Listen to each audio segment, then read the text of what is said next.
es la pieza de ocupación, desocupación del espacio, es una pieza previa a esa de allá al fondo. Podéis también ver un poquito el carácter funerario de los jóvenes artistas.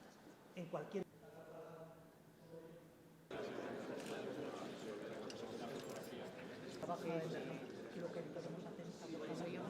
Esto es una especie de montón de pensamientos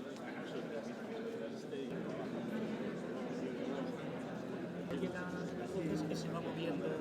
Lo que pasa es que hay mucho ruido residual ahora. Entonces, cuando me invitaron...